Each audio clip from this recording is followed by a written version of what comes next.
Hello, everyone in construction land. Welcome to our podcast, Constructive Conversations, your source for anything and everything construction related and a little bit more. This podcast is brought to you by the fine folks of and my employer, Bryan Edwards and Company CPAs. Today we have Bryan Hoylman, the CEO and President of the ABC Appalachia. Welcome to the show, Bryan. Hey, thanks, Eddie, for having me on. I appreciate it. It's not a problem at all. We enjoy going to all of the functions with the ABC, working with the ABC and all of their members. And, it's great to have you on here to talk about your organization and the construction industry in West Virginia in general. Mm-hmm. So, Bryan, please just tell us a little bit about yourself, your personal life, your career, your background, things like that. Sure. So, I was born and raised right here in West Virginia my whole life. I'm a native of Putnam County. I graduated from Hurricane High School and got my bachelor's in political science and history from West Virginia University. And since then, on the professional side, most of the work that I've done has been in the public policy arena. And then I've had a stint there, a couple of years working in campaign politics. On a few statewide political campaigns for Bill Maloney, who ran for governor in 2011, 2012. After I got done with that, sort of sprint for a couple of years, I went in to work for the now Attorney General, but also the Governor-elect, Patrick Morrisey, and his initial group of hires there in 2013. And had a wonderful couple of years working there with him, working through their transition and reshaping that office. But a couple of years later, I got a call to come and sit down and meet with the folks at ABC, a group I knew a little bit about, but not a great deal about, and got to learn a lot quickly and looked like a group I really wanted to come and do some work with. And it'll be 10 years this January that I've been working with ABC and serving in the role of president for them. They're a wonderful group, a wonderful board that's been very good to me and very kind to me over the years. And so we've done a lot of work. We've had some really good years, with ABC and do some other things on top of that.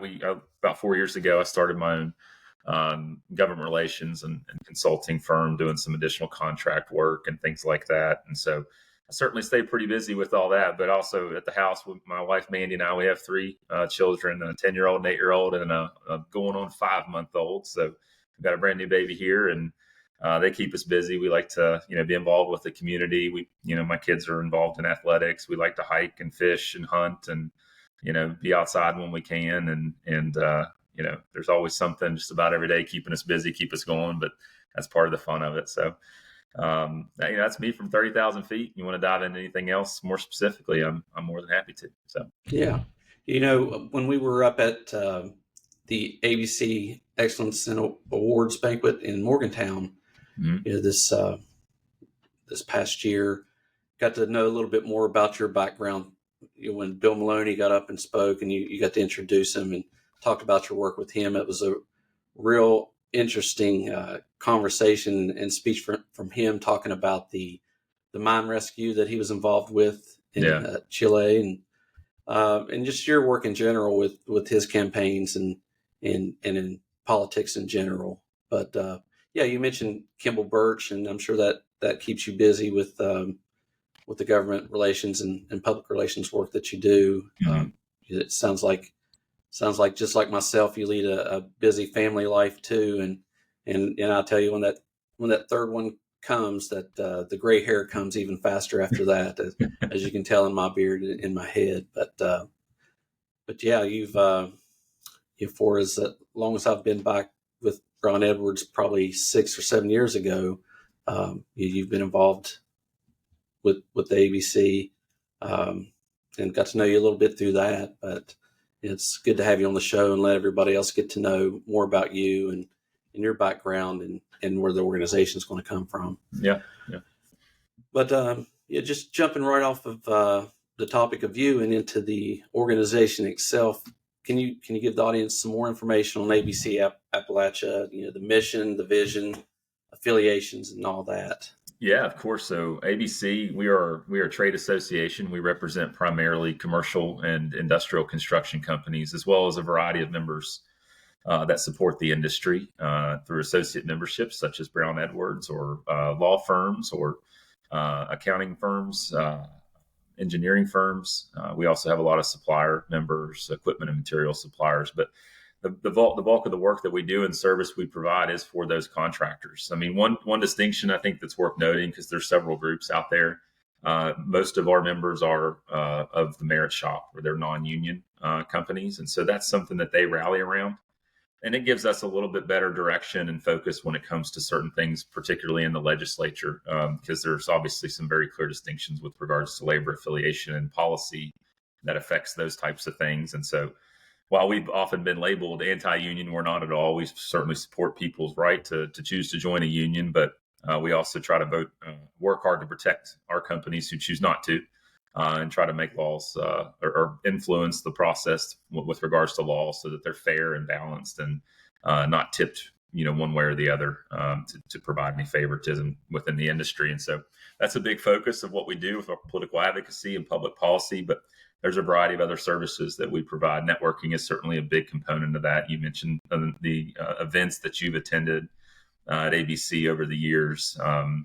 It's very important for us. I mean, as you know, the construction industry, people drive by, let's say someone's building a school and they see, ABC construction on the sign out front. Well, that company is not doing all of the work. They are hiring dozens of subcontractors. They're working with insurance firms, accounting firms, dozens more material and equipment suppliers. I mean, it's really this sort of orchestra of economic activity taking place on every construction site.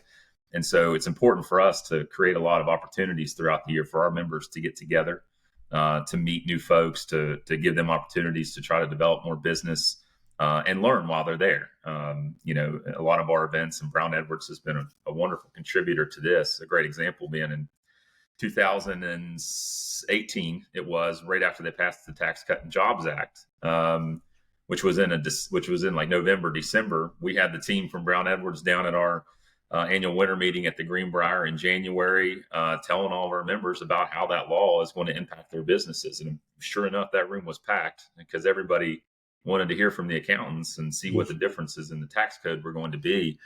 And so there's always hot topics. All of our events provide content, networking, and really just times for people of the same industry to get together and enjoy themselves and have a good time. Some other things that we do that are more service oriented: we provide legal support to our members. We provide training, whether that be supervisor training, apprenticeship training. Workforce development is certainly a big objective we're very focused on, especially in the last 3 or 4 years. It's really become a problem we're trying to address through training. We have bulk discount programs and bulk buying programs that are very popular with our members. And so there's those 4 or 5 things that we really try to focus on and be good at. We don't try to stretch ourselves too thin. And, we try to make sure that we're a constant resource that's available for our members to utilize when it comes to any one of those areas. And that exists on a local level, on the state level with the state legislature. And we're part of a larger national group based out of DC. So our chapter is one of 67 chapters around the country that provides support to members and represents about 25,000 members throughout the United States. Mm-hmm. There's certainly a great network of contractors and associates to pull from for members, and just in general, the ABC is a great tool to use in your business. So in the organization, what is your specific role with the ABC Appalachia? So I serve as the president and CEO, and essentially it's similar to an executive director title you would have at a different association. Every association titles or structures it a little bit differently, but my responsibility is to run the day-to-day of the association, to manage our staff, and to serve as our chief lobbyist with regards to public policy initiatives and other things. As you know, we have the board of directors. We have 15 members on that board. Our association is entirely member driven.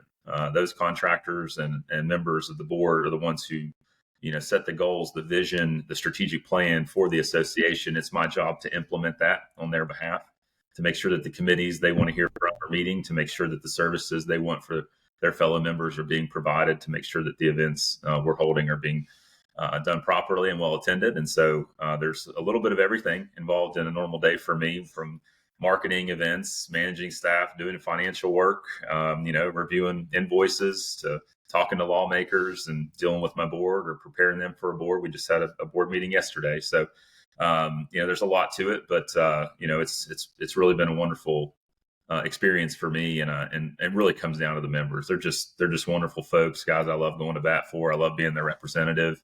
And, it's led to a lot of fun things for us to do over the years. Mm-hmm. Yeah, definitely a lot of great members, some of which are clients of ours and people that we've gotten to know really well. But in addition to all the great members, you also have a great support team underneath of you, Mm-hmm. or they're right alongside of you. Can you tell us some more about them? Yeah, so we have 4 full-time staff, including myself. There's Felicia Talley at our office in Charleston. She handles all of our marketing. She does a lot of our event planning, and wears a few other hats. She helps with a little bit of everything. She's our membership coordinator, deals with the members a lot on a day-to-day basis. She's the one that, when you call, is usually going to have the answer or go track it down for you if it's something you just need about an event or something coming up with a training. We have an individual based out of Morgantown. His name is Walker Carroll, and he is my membership director. Walker's job is to go out and not only meet with our current members, kind of keep his thumb on the pulse, hear what they're doing out there and what support that they need, but to identify other members, potential members that might be interested in joining the organization. He covers a territory that's all of north central West Virginia over into the western panhandle of Maryland and the eastern panhandle of West Virginia. And so he's got a pretty big area there that he serves. And then also at our office in Charleston is Tessa White. Tessa's former accountant. She's an accountant, but she used to work at one of the larger firms. And she does a lot of our accounting work and bookkeeping work. And she also handles some other clients, and really is a great advisor to me and to the other staff, and some of her wisdom and the things that she works on. So yeah, there's a good group of us, but I mean, really, there's kind of 2 ways to look at it. If you look at the team, there's the staff, and then again, I'll mention the board. They are the volunteer leaders of the association. They commit a lot of their time and energy to providing us the insight, the vision, and like I said, the goals and the planning for us. And so it's a pretty big group that's involved with a lot of the work that we do day to day. Yeah. Yep. So you all recently made a name change to the organization. You used to be known as ABC West Virginia. Now you're ABC Appalachia. Can you tell us about that switch? So that came with an expansion of our territory. We were formerly ABC West Virginia. Our territory was, or our chapter territory, if you will, was the entire state of West Virginia, the state line. We had been working on and doing a shared services agreement with one of our chapters in Maryland. It was called the Cumberland Valley chapter. They were based out of Hagerstown. And our goal there was to kind of spread our wings in the Eastern Panhandle. It's really far away from our office in Charleston, but there's a lot of economic activity out there. There's a lot going on. And it was just really hard to get up there and identify people to get involved and to service those members. But the Cumberland Valley chapter and their apprenticeship program was based right there in Hagerstown, 20 minutes from Martinsburg. So for years, we have been doing this very sort of coordinated effort to make sure that we're having some, joint events, and that we're getting more members involved, and that we're focused on that part of West Virginia due to its proximity of that chapter. And over this past year or so, we've started entering into conversations about merging those 2 chapters and their operations. And so there's a long backstory to it. It would take us a while to get through it. But at the end of the day, that was the decision that our board's made, and working through our national board and restructuring the charter and the organization. And we found ourselves now as a larger chapter that serves, it's a few counties in PA, it's 5 counties in Maryland, and all 55 counties in West Virginia.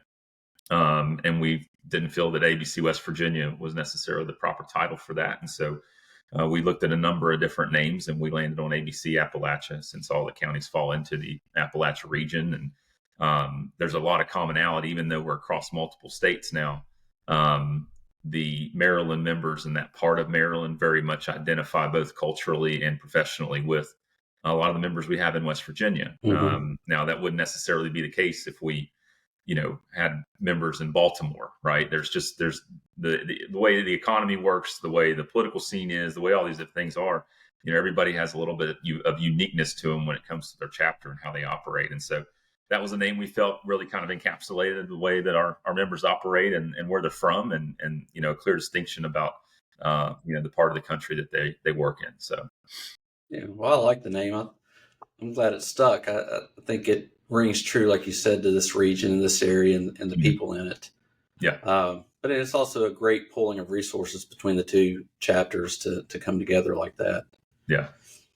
So you just talked about merging with one other chapter, but how do you coordinate with any other ABC chapters, or do you locally or regionally or in the tri-state area? Oh, we do constantly. So one of the things that we haven't provided directly through our chapter that a number of our chapters do, about half of them, is direct apprenticeship training. We've been involved in steering committees and other conversations with the community and technical college system, developing programs, helping every way we could, and helping market, what offerings there are out there to our members. But it's been a challenge for us to do it, really because of the geographic setup of West Virginia and where the population centers are. We have enough interest to get programs started. We just don't necessarily have a location that's feasible for everybody to do the in-person instruction. But what we've done more recently is we've created some new interesting ways to provide that training virtually or through our neighboring chapters. So that's one great example about a company that might be working in Western PA and might want to utilize their apprenticeship program or go to some of their events or whatever it may be. I have very open lines of communication with my counterparts around the country. I'll call my dear friend there in Washington and in Washington, PA, and tell them, hey, this member is going up there. We'll make an introduction, and they'll start getting direct services from that chapter, no different than what they would get in our chapter here in West Virginia. And that also works on a referral basis. A lot of times the Gulf Coast companies will be coming into West Virginia to work on large industrial projects, and they'll need to find subcontractors, and they'll need to find additional resources. And so it's not uncommon at all to be putting those lists together and trying to connect the dots for our members, which is a great business development tool for them. But it's something that we do on a pretty regular basis, whether it be industrial work, commercial work, whatever it is. You see the same thing in the Eastern Panhandle. Because as you know, the construction industry is a mobile industry. If you have a contractor that's based in, let's say, Beckley, West Virginia, he doesn't only work in Beckley, West Virginia. He might have a project in Fayetteville, another one in Huntington, West Virginia, one down in Bluefield, Virginia. So they're constantly moving around. They're constantly moving with the types of projects that they pursue. And we have contractors that may have a little bit smaller footprint with regards to where they work to companies that work all up and down the East Coast. And so that provides us the opportunity, working with our fellow chapters, to make a lot of those connections and to help provide that support when they are moving outside of where they are based. And so that's important. And one other thing too is, my counterparts around the country, I have a peer group that we get together a few times a year, which is a wonderful resource for me to learn about what their chapters are doing that can be brought into our chapter as far as a service offering, or as far as a particular event set up, or a speaker that they may have had will have come into our event. We also have a larger conference where me and all my counterparts once a year get together and discuss best practices and other ideas. And so there's a lot of interaction between our chapter and the other chapters, and much of it is certainly focused around the benefit that provides to our contractors in West Virginia. Yeah. So we've talked a good bit about the organization itself, the services, the resources, the board, the team, the networking. But could you tell us some more about some of your networking events that you have planned coming up? Yeah, of course. And we're starting a new year, so we've been working on a lot of event budgets and event registration pages and all those things. But it's going to be our normal slate this year with a couple of new things because of the expansion. We're trying to add some new events up there in that Hagerstown area. But for us, normally we have what we kind of classify as singular events or multi-day events.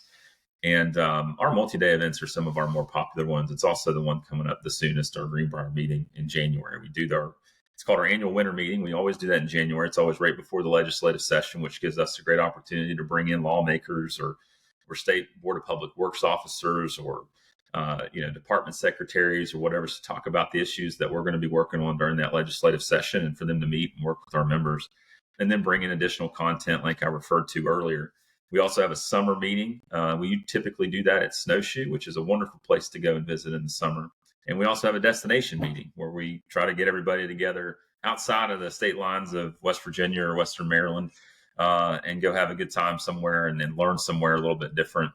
So we bounce around with that one, usually to a warmer spot in late April, early May. This coming year. We actually just finalized some of these things. We got delayed a little bit with some of the hurricane activity in Florida and some of the venues we were talking to, but we ended up settling on a venue just outside of Charleston, South Carolina.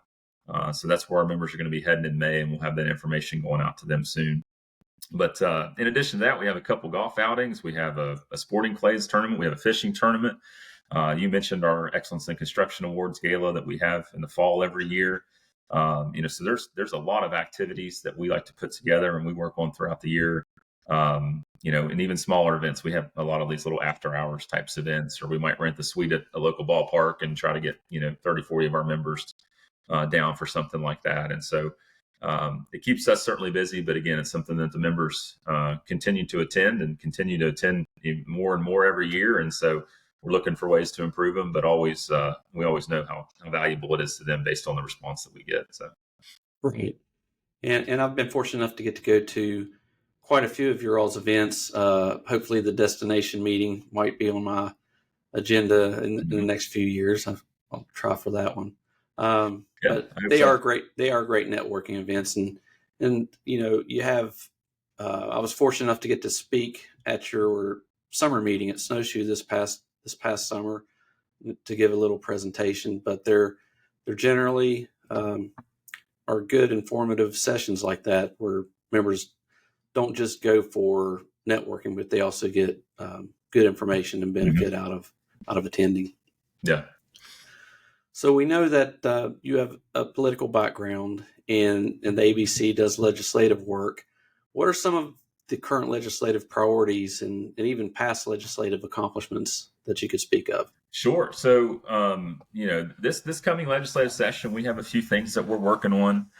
One new interesting one is it's a new delivery method for procurement. The very classic approach in West Virginia when bidding work is design, bid, build, right? And so most people are familiar with that. There's a little bit of design build work that gets released on the state side. We are looking at a new one called Construction Manager at Risk. This places the contractor more on the front end during the development phases of a project. And that's to provide some additional consultation and resources with regards to, materials and lead times and things like that. One of the biggest issues we've been having across the industry is projects going to bid and the lowest bid coming back not even close to what the budget is. It's happened a lot. And so we feel like this is something that will give both the contractor and the design firm a little bit more flexibility, a little bit more resources to work together, a little bit more flexibility with how they bid those sub packages and things like that.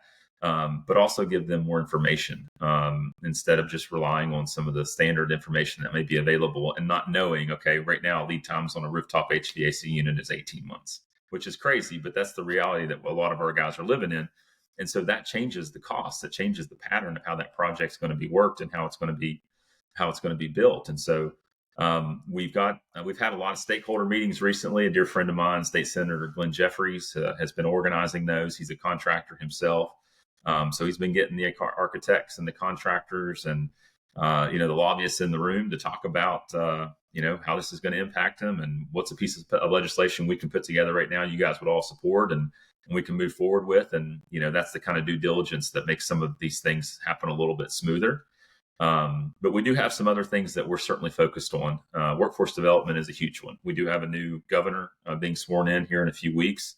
We have a number of new legislators, 10 new senators, 28, I think, new House members. It's one of the biggest challenges of my job on the political side is getting to know all the new faces and folks that are coming into the legislature and trying to make sure that they understand what we do at ABC, which, again, can be very difficult. So we're going through that and trying to educate them on the importance of workforce development and trying to identify and locate additional funding streams and revenue sources to get to the community technical college programs or to private entities that can provide these trainings and really kind of shift just the narrative. And we have an enormous amount of respect for our higher education institutions in the state of West Virginia and always will. I'm a product of one. I know you are too. But there needs to be a focus when these kids are in middle school and high school about explaining to them all the various careers that are available out there. Because we find that a lot of the kids that end up in the construction field went to college for a year or two. They racked up some debt and they ended up going and doing what they probably should have done from the get-go. And so we want to make sure that they're aware of those options early and know that careers in construction can be a wonderful career to have. So these things are a little more tame than what we've worked on in the past. We have worked on some things that are a little more contentious right out of the gate. When I got hired at ABC, some of the central items that our organization supports across the country are things like right to work, the repeal of prevailing wage, PLA reform. Those were all three things that we passed in the first couple of years I was at ABC.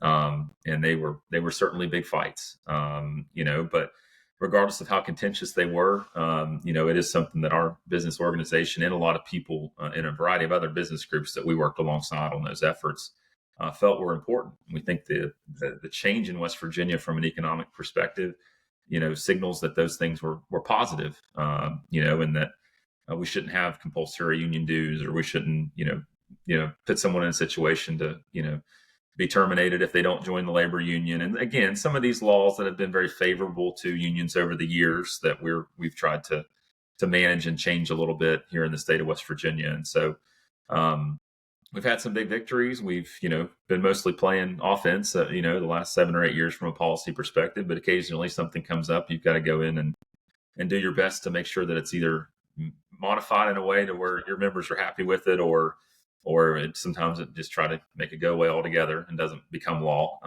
And so that hasn't been the case as much. We've enjoyed a legislature that's very friendly to our membership, very friendly to the business community, and one that wants to engage them and try to build a larger, more robust economy in West Virginia. I mean, that's really our goal. I don't think there's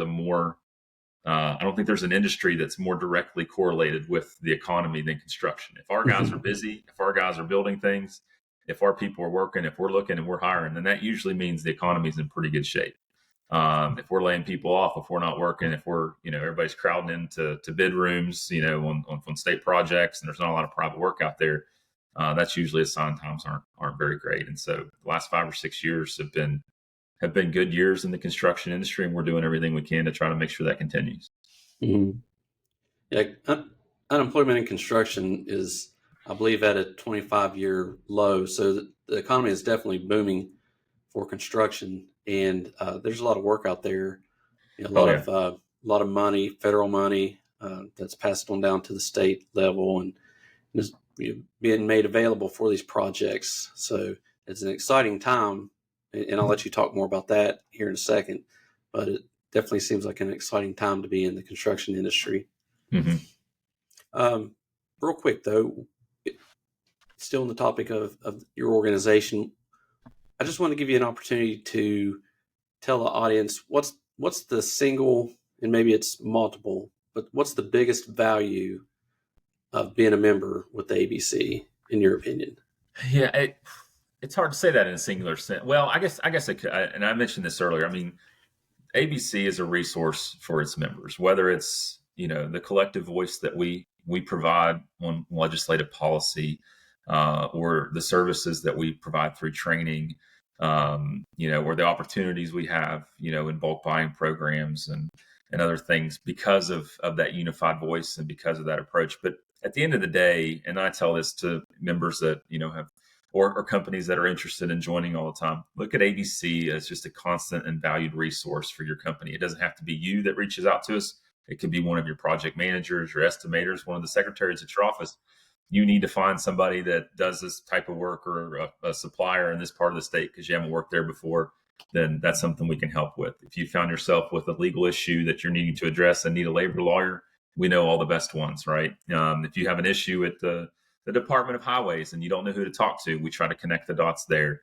If there's something that's really bugging you on the regulatory front, we can set up those meetings and discuss that, or pursue legislation and try to codify something that's going to change how that looks. And so those are all things that we are involved in and do on a daily basis. It could just look in a number of different ways. And again, training's a big one of those. If I have a couple guys I'm really trying to get up in lead position, supervisor position, our supervisor boot camp and our young professionals leadership program have been very popular over the last 4 or 5 years.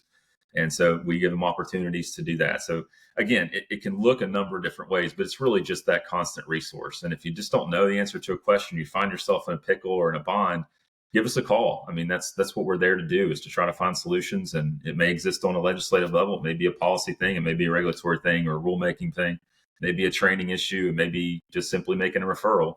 But usually we're pretty successful at making those things happen for our members. And I think that's what brings them a lot of the value that they get from being a member of ABC. Yeah, that's definitely a good summary there.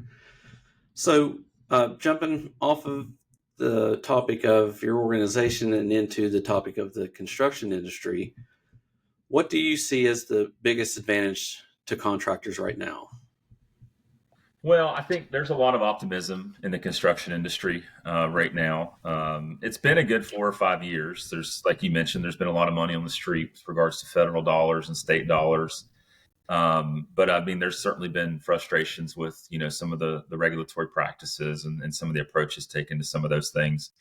But I think in the next 4 or 5 years, with regards to things like energy development, more potential tax reforms, things that have a tendency to give these little boosts in the economy and give the private sector the freedom that it needs to thrive, really is kind of a goal of the new administration on a national and state level. And so I think that's one of the things that has a lot of our contractors very optimistic in trying to, identify ways to diversify and be bigger and be more active. But keep in mind, and this is certainly no secret, we live in an energy rich state. And a lot of people have titled us as, the potential battery of the East, right? We sit on an ocean of natural gas. We still have hundreds of years of reserves of coal and all these things. And so finding the ways to make sure that those are utilized, domestic energy production, is maximized to the point where it keeps our folks busy and all the industries that support it.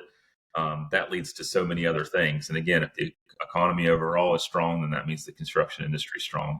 People are investing money, then that means they need to build things. They need to put pipe in the ground. They need to do all those things. And so it captures a little bit of everything, but I think there's a lot of optimism around that because of, changes in leadership on a national and state level, but also a continuance of, doing what we're good at, which is things like energy production and, our geographic location. So.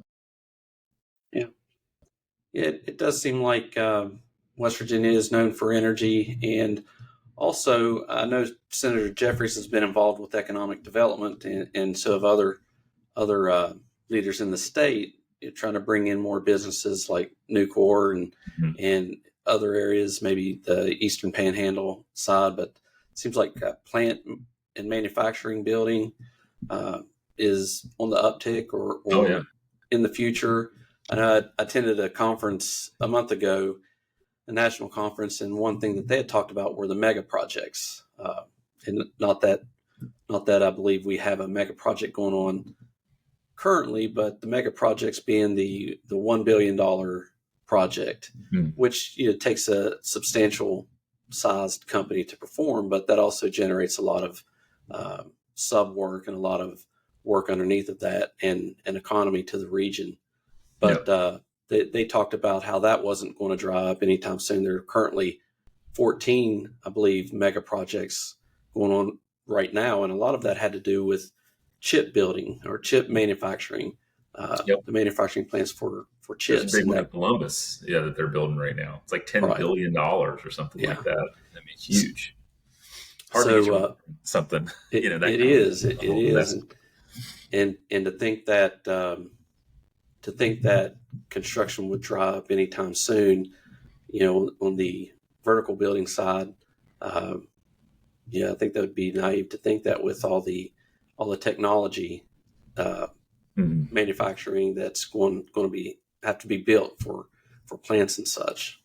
Well, one other area too that's been very exciting is data centers. There's a huge need for them. They're looking for places to land, and they're actually making them look, instead of just a drab building, they're trying to make them look a little bit more appealing. And so they might even have some of these in a more populated area. There's not a danger to them. They just consume a lot of energy. And so the play in West Virginia has been, extract the natural resources that we have here, process them here, and then consume them here at a much cheaper rate than shipping it around the country, and use that as a means to identify and bring in some of these large data centers. And there's already been a couple identified that they're planning to come to West Virginia. But So it's little things like that across the board that, another one is like, we are a big energy producer, but there's been tens of millions of dollars in investment in West Virginia in solar farms. And a couple of our contractors started doing that work, and then they need another one. They need another one. They need another one. So it just depends on how the economy ebbs and flows. Our guys are ready to build it. They're waiting on it. And so they adapt with what people need. And I guess they need a lot of data centers, and they're building a lot of solar farms, whether or not we're pulling coal out of the ground. They're putting solar on the mountaintop or windmills. And so it's our guys doing the work regardless. Yeah. Well, it's good for the state and good for our economy. That's for sure. Mm-hmm.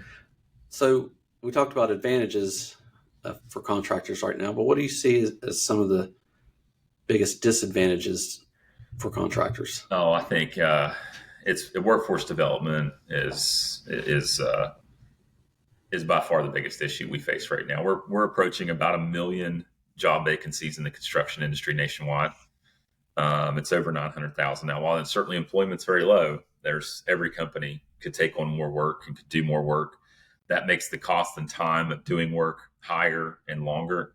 If we had more people getting involved in the trades, that work could be performed quicker and more efficiently. And so we're coming up with as many creative ways as we can. And I mentioned it earlier, talking about our legislative priorities to identify and educate young folks on careers in construction because there's a huge demand for it, an enormous demand for it. And so I don't believe, that people talk a lot about, the supply chain issue. I don't believe the supply chain issue is just, I believe it's more centered around the fact that they can't find people to do the work either. And so a lot of your blue collar type work is leading to these delays.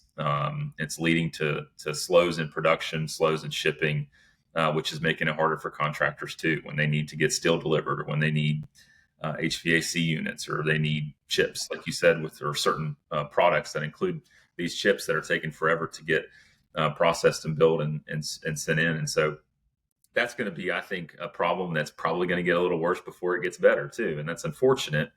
It takes a long time to sort of turn the ship around, right? Mm-hmm. And we've spent a long time in the United States, pushing everybody towards advanced degrees. And again, there's nothing wrong with a lot of that work. We need people and accountants, people like me doing political work or lobbying. We need the lawyers and all those things. But we've developed a lot of degrees that ultimately don't have a tremendous amount of marketable value. And there's too many kids going in degrees with too few jobs on the backside of that. When we have industries that pay extremely well, such as construction and manufacturing, where we're all just really suffering to find qualified people to come in and do the work. And so hopefully that shift, we can focus on that here locally and nationally. I know it's a big priority for both the incoming administration in the state level and on the national level. And so resources are a big part of that. Education is a big part of that. And so hopefully that's something that'll get better and that we can build around. But it is going to be a problem. And I think it's going to remain a problem for several years. Yeah. I'd mentioned the statistic that construction unemployment was at a 25-year low, but in the same article I read that, it also said that 90% of contractors were having trouble finding enough skilled labor to perform the work. Yep. So it's definitely an area that needs more awareness in like you said, the secondary school systems, promoting it to the middle school and high school students, getting people involved with their trade schools and just informing them of all the careers that are available in the construction industry and that, the typical college degree doesn't necessarily have to be the path you have to go through. And I'm a big supporter of trade schools and building the skilled labor workforce. Yeah. Yeah, absolutely. If you were able to look into the future, where would you see the construction industry in West Virginia in 5 years, 5 to 10 years from now? I think our energy play, which I referenced earlier, is that we're better positioned than we've ever been. Technology is continuing to advance to make those various extraction methods more advanced, more efficient. I think West Virginia truly can label itself as the battery of the East, and we can also start producing and processing that more here.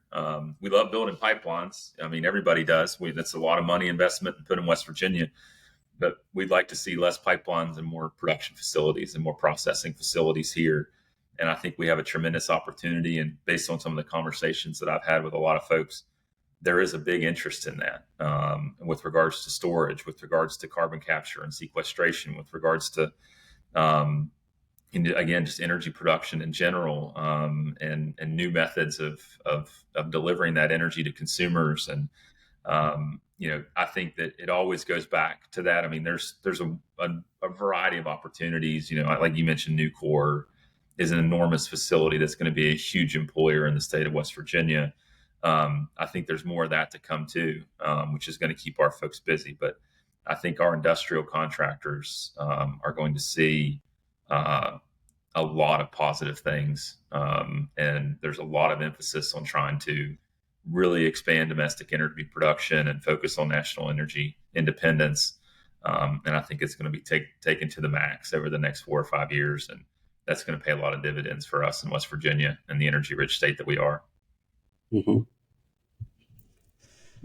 So, jumping off of the topic of the construction outlook here, what can we look forward to in the next year from the ABC?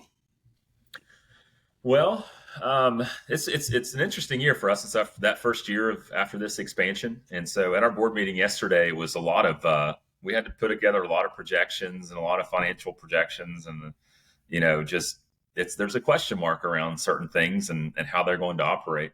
What I would look for is we're really focused on making sure that we have more training options available to our members here in West Virginia, particularly on apprenticeship. We do have a panel at our Greenbrier meeting in January, bringing in some of the top experts from around the country to talk about their apprenticeship programs and some of the things that we're working with them on and trying to develop here in West Virginia, again, with workforce development being such a huge priority for us.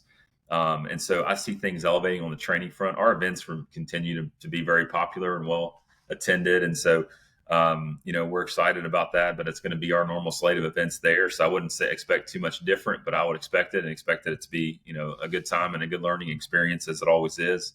But I'd also look too, we're going to have a lot of new things going on in this new territory and region that we now serve. And we're really excited about the opportunity of expanding the influence that we have as an organization in the Eastern Panhandle and in the Hagerstown market, which are two places, again, we feel like have been a little bit underserved. And we really have that chance to break through up there and try to put more people on the ground and continue to make sure that we're providing the best service that we possibly can to our members at ABC. Yeah. So, we've talked a good while here about the organization and the construction industry. It sounds like there's all kinds of resources available with the ABC, networking, legislative, etc. Exciting times, like you said, in the construction industry coming up. It should be. We're still in the boom, and it doesn't seem to be letting up. With I don't want to say with no end in sight, because we can't look that far out, but we can definitely see a lot of construction that's going to be going on, not just the immediate future, but pushing 5-10 years out. So definitely exciting times right now. I love working in this industry. I've worked in it for 26 plus years on the accounting side, the public accounting side. So I know that it's been a good experience for yourself with the ABC, and a lot of good information today about both the construction industry and your organization. But I wanted to give you a last opportunity if there's any other message you wanted to send today. Well, I don't know. Well, I'll start too. I wanted to say a second ago, how we have enjoyed the relationship we've had with Brown Edwards. You guys have just been wonderful members of ABC. And again, you said you spoke at our summer meeting. I forgot that because I wasn't there. That was like right. You were about to have a second baby. event I've ever not been to that we host Yeah. because we were having a baby. So, but Walker and Felicia did a great job of putting that event together. But you guys have always been right there when we needed something or when I've asked. Is there anything that you guys could speak on or that's important right now? You guys have just jumped on that opportunity and not only done that, you've done a tremendous job of it. Thank you. And so you continue to be supportive of us and our members. And I know you guys provide a great service directly through the county too. And so we appreciate all of that. And so I want to make sure I make that noted. I don't know if there's anything I think that I'm a total political nerd, right? So this stuff doesn't excite a lot of people as much as it does me, but it's exciting times in West Virginia with, we have a new governor. We have new leadership in the Senate. There's new people elected to both chambers. There's a new Attorney General, J.B. McCuskey, who's one of my dear friends. There's just a lot of different things that are going to be taking place in West Virginia. There's a new direction, a new vision. And I'm excited to see how it goes. These are a lot of very, very good people, talented people. And they are different. The incoming governor is different than the previous governor, but he's going to be different than in the United States Senate as the previous senator was. And so I think West Virginia is going to have a lot of fun and exciting things ahead of them with regards to major reforms and policies that are going to impact everybody in a positive way. And these next couple of years are going to be, for me anyway, I get to work in it every day and I love it. I love it. But again, I know I'm not as most people aren't as excited as I get about it. So if you ever need anything or want an explanation, just give me a call and I'm happy to walk you through it. So yeah, it does. Anytime you have change in leadership, with whether it's at the national level, such as new president coming in, like you said, Justice, new senator coming in, new governor coming in. Change doesn't always have to be bad. And it's definitely interesting and exciting to see how things are going to turn out, not just for our state, but for our nation. We do live in exciting times, and another 4 years we'll have some more exciting times. But maybe since you're in the government relations business, maybe now's a good time to hire you for myself and announce my candidacy for the 2028 presidential election. What do you think? I'm happy to help. Anything you need, I got you. One other change I wanted to ask you about, because I know you're a graduate, but we have a change at WVU in football. So what do you think about Rich Rod? The year of the comebacks. So this is funny. I've been in the Bring Rich Rod camp back, and all of my friends will attest to this, long before it was socially acceptable. I was a big fan of him. I know there's a lot of bad blood about how he left the first time and just the way that all went down. It stung. It hurt for everybody. But I always appreciated his style of coaching, how innovative he was. I mean, he invented the read option, right? That's the most commonly used play in all of college football today. And he invented it at Glenville State and then, put guys like Pat White and Steve Slayton on it for a few years and they just run all over everybody. And it was such exciting times. And, he went to Michigan, did his thing, went to Arizona, and I just always thought there could be that opportunity. And if it ever came up, we should grab him. I'm glad they did. I'm excited that they did. I know a lot of people have some mixed feelings about it, but a lot of my friends are reaching out to me saying, "Hey, man, this made your day, I'm sure." And so, yeah, it's exciting. I'm really looking forward to the next few years. As much as I have not been a fan of how the NIL is structured and the transfer portal, these are times where it can be a blessing. Because, you can put together a new team pretty quickly. 10 years ago, that wasn't the case. If you had a coaching change, you almost had to assume you were going to have a rebuilding year or two, and everybody just had to kind of fight through it and live through it.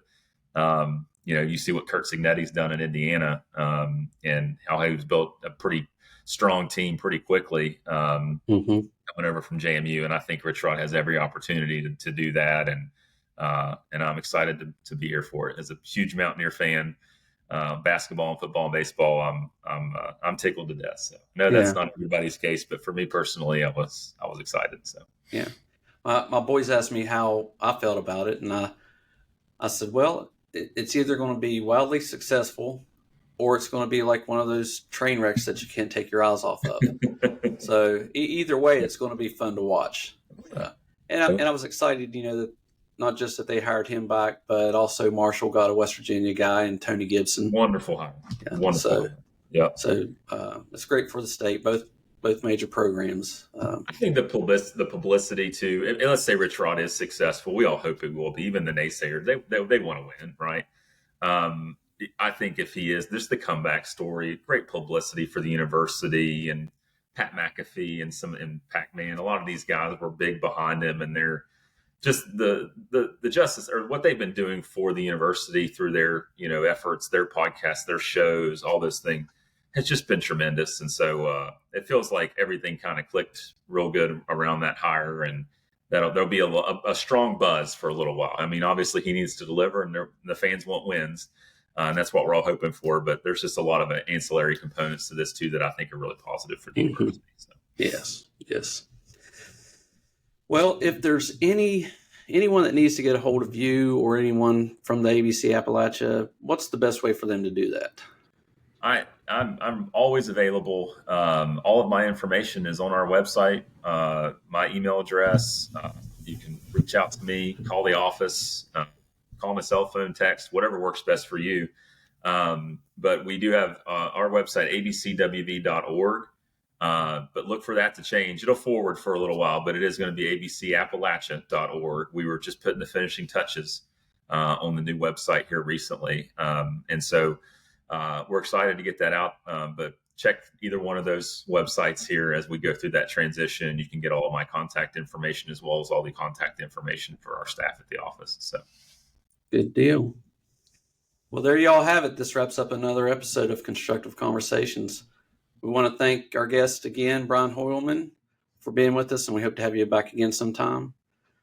I want everybody to make sure you subscribe to our Brown Edwards YouTube channel and watch for future episodes online and wherever you get your podcasts. So this has been your host, Eddie Thompson. So long until next time.